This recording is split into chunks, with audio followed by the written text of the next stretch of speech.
Good morning, good evening, good night. I believe BraveCarriesFr, and welcome to my top 8 Floowandereeze deck profile. Now I say nearly first time in 2 years because I have not gotten a regional top in a very long time, or like a nationals top. I've always been on the bubble for the last number of events, and I just haven't posted enough profiles. I think the last event I went to was with Floowandereeze and ended up 10th place. You know, I'm very proud to have finally, got myself a convincing top 8, and I'm very proud of this list, this deck. I'll go over the matchups near enough the end of the video, but apart from that, let's not waste any more time and let's just get straight into the profile. So 3 Floowandereeze and Robina, 3 Floowandereeze and Eglin, one of each of the other 2 little birds, and a Smorg.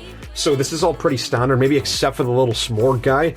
I like this because it means if you draw map plus Robin, you could still chain block the eagle, so it means you don't lose as hard to Ash in those kind of scenarios. So no, plus it's a neat extender. Sometimes you just draw eagle and plus this guy, and it just means that that your turn 1 board can actually be established, which is nice. I don't know, I just like it because it's an extra wing beast as well. Well, technically, but it's just an extra wing beast, so you can banish it off Advent to search Robin or something.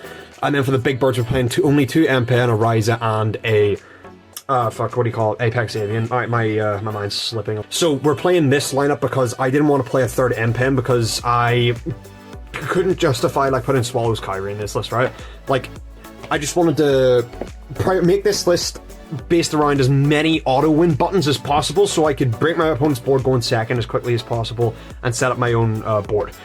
The only problem with having 3 MP is, again, it's just another brick. It doesn't really do anything by itself, but 2 is fine. You need 1 for your turn 1 and then another 1 for at least like some form of grind game. These 2 I feel like you need. I don't really see the point in cutting either of these because this one enables like some really toxic loops. I looped a Harvey's Featherstorm at one point throughout the day, and then as well the Apex Avian is just an Omni Negate, so it helps you protect the rest of your board and any plays that you want to help insulate, throughout the turn, throughout the games. And yeah, both are necessary. I don't even cut either of them whenever I go into this in like game 2 or anything, going second, because both of them are so valuable at all times throughout the game. So then we're going on to the Arrest the Monsters, which is literally just 3 copies of Dimension Shifter. This card was goated as fuck. I love Dimension Shifter in this deck because I mean it's probably just the best shifter deck in the game, especially at the moment. And Shifter is goated. It's super good against most decks in the format, but especially against the best deck in the format, and that's all the reason to run it, especially in this deck that's like really easy, really simple to play. And yeah, I don't know. I mean, you know what Shifter does. Shifter is kind of fucking insane. Hold on, I just dropped one of my maps there. But 3 map, obviously, you want to max out as many of these as possible. Well, at least this. I don't play terraforming because I actually kept seeing the map too often without any form of way to, get to any form of bird, so I ended up playing an Extrav instead of it. And this was fine. I think I resolved this like twice throughout the day, so yeah, like I couldn't really say anything good or bad about this card. 1 of the unexplored wins, and then 3 of the Advent. I feel like this is pretty standard as well. I don't play any extra copies of this in the side. I don't feel like I needed to because it's not necessarily, again, anything that can do stuff by itself, but it does help you go second, so that's pretty good. And it also helps you in the back row matchups in the mirror, which I did end up playing, and because I got to the Unexplored Wins faster, it means that I won the match. Unexplored Wins is one of the best cards that you could have post turn 1. 3 Pot of Duality and 3 Pot of Prosperity to run out the pots. I mean, they're just standardly what you would put in the deck anyway, is good consistency pieces. Then you've got the 2D Fissure that I have here. This is just 2 more copies of Dimension Fissure. Dimension Shifter going first and second. The idea behind this is that so you just don't lose to Droll. That's the main reason for this, but then it makes your Snake Eyes matchup also so much easier because you have such a high likelihood of getting a copy of Shifter this is effectively 2 extra copies of Shifter, so a copy of Shifter that works for as long as you possibly need it to. I play 2 copies of Thrust. I didn't want to play 3 because I don't want to brick on too many hard ones per turn effects. Especially not these, whenever they don't really do anything by themselves or in conjunction with the birds per se. So yeah, but this is good to get into Dark Ruler, this is good to get into Evenly Matched, the Trap card, and Harpy's Featherstorm. I did thrust into this a couple times throughout the day, and it was unreal. So that helps a lot. These 2 were great as well. This is the 40 card main deck. 2 Dark Ruler and 2 Evenly. This came up more in testing than in the actual regional, however I would not have cut the 2 of these. This one came up more in the regional than it did in testing.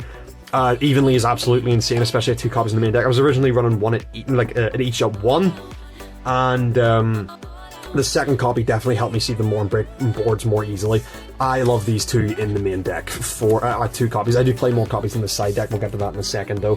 For now, we'll just give a quick brief view of what I played in the extra deck. We just played a bunch of, you know, cards that go in the extra deck. Cool. All right. Sick. Customize your extract to what you want to, but as long as you have some form of Charmer package that you can extend with, and some form of Zeus package, then you're building the Floowandereeze extra deck, right? But for the most part, you don't need it, and I didn't summon anything from it at all today. Alright, so for the side deck, we got 3 copies of Ash Blossom, 3 copies of Droll, right? These are the only hand traps that I run, you know, besides Shifter in the deck, right? I never sided in Droll. Droll was really bad throughout the entire day, because I never got into a matchup where it was like, you know, this is pretty useful. I played against mostly pure Snake Eye. I did play against a guy on Fire King Snake Eye, shout out to my boy Jared, but I didn't side in Droll against him, mostly because it was like, if I draw Shifter, if I draw Defissure, it's like, it's probably just better. Plus there's like board breakers that I can use to break the board and everything. It's just, this card never felt like it was actually useful in any matchup that I ended up playing against. And then Ash, this is literally just for Brandon and Labyrinth, because I'd rather just have the easiest time possible against both. And we'll get to the tragedy of that in a second. We got 2 Cosmic Cyclone and a Duster for back row removal, so because I already main deck 2 evenly, and I have another evenly on the side, it's like, yeah, no, I have enough back row removal, plus it works with the sign pans, especially these 2, so you can, like, against back row matchups, side up the 2 Dark Rulers and put in these 2, or you can put in this as well, and like the evenly, I guess, and then I also have another Dark Ruler here, you know, just in case, you know, for combo matchups. And then the rest of the side is 2 Arby's Feather Storm and 2 Trap Trick. I was originally running Rivalry of Warlords, but every time I drew it, it just felt like really shit, I'm not gonna lie. It is a really good card, don't get me wrong, but it just felt like more of a win more kind of thing rather than actually being able to help me. And especially in game 1, I've run it in the main deck for quite a while. In game 1, I kept drawing it, going second. I was just like, damn, I wish this could have been like any other card. So, you know, Rivalry just felt really bad. Whereas this, like, Harpy's Featherstorm is like the most broken card in the entire deck. It just says, nah, no monster effects. So having as many copies as possible of it through Trap Trick is kind of insane. So let's put the deck out in front and let's go over my matchups throughout the day. So round 1 I ended up playing against, I think it was pure Snake Eye. Yeah, it was pure Snake Eye. I was against pure Snake Eye.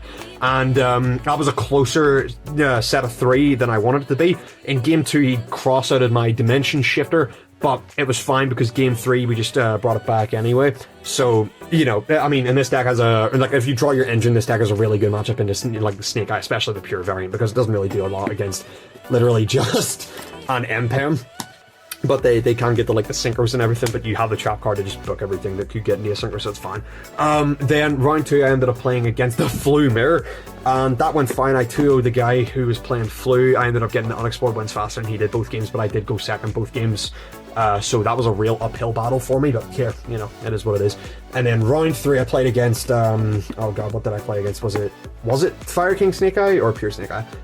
I think it was Fire King Snake Eye I ended up playing against round 3. And I beat him 2-1. That was Jared.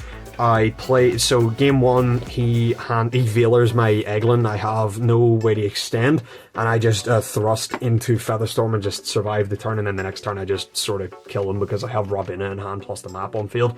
So, and then game 2, his Fire King engine beats my engine because I didn't draw enough, like, non-engine to be able to beat. Well, no, I did draw evenly. It's just his engine was better than mine that game. And then game 3, I hit him with Shifter and Featherstorm. You know, sometimes it happens, it is what it is. You know, this deck was specifically designed to make sure that shit like this can resolve as often as possible, and I can get to it as often as possible.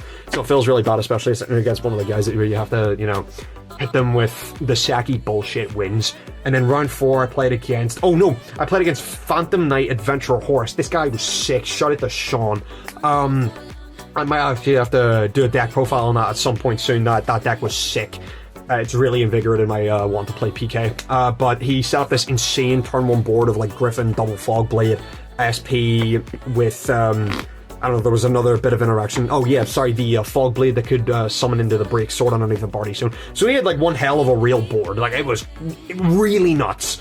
And I don't know how I managed to navigate around at game 1, but I did, and it was great. Game 2, I drew all the ways to break a board, but absolutely 0 ways to set up a board. It is what it is. And then game 3, I went first, and he did the same thing that I did in game 2. He drew all the ways to break a board, but absolutely no way to really establish anything meaningful. And I managed to take game 3 after that.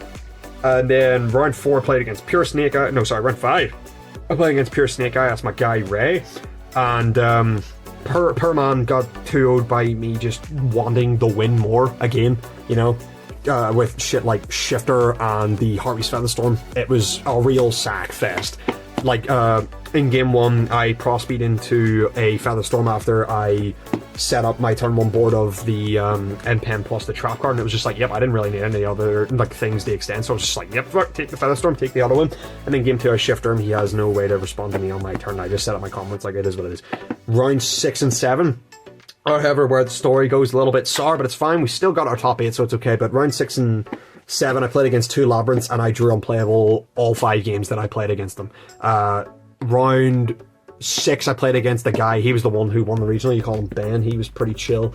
And game 1, we both kind of bricked, but he bricked less fast. Or sorry, no, he unbricked himself faster because he drew into Labyrinth traps to get into his engine, and I didn't draw into any way to actually use my engine. Game 2, we both bricked again, but I drew Robin faster than he could get a proper trap card set up. Because I had Ash in hand at that point, so, you know, it is what it is. And then round 3, I ended up... No, it's like game 3. We both bricked again, but he bricked less. Eventually, Shifter was turned off, he drew into furniture pieces, and he managed to take the game off of me there. And then round 7, both games I just bricked, I drew unplayable both times, and it just felt really devastating of a way to go, especially after such a strong 5-0 streak. But it is what it is. One of this deck's many downsides is the fact that sometimes it can just brick. This card really annoys me though, because this could have been like any other bird, but I kept drawing this. I think I drew that at least once in every 2 games. It was very impressive. I drew all 5 games of my, my Labyrinth games, which was fantastic, and like no advents either to get a proper search off. So, you know, it is what it is, but I'm proud of the deck building that I have here. I'm proud of the deck, I'm proud of how I played, despite how sacky this deck was, and I'm proud of my first top 8 in nearly 2 years. So if you enjoyed, consider dropping a like and a comment, and maybe subscribe if you really want to, and I'll catch you around. You have a good rest of your day. See you later.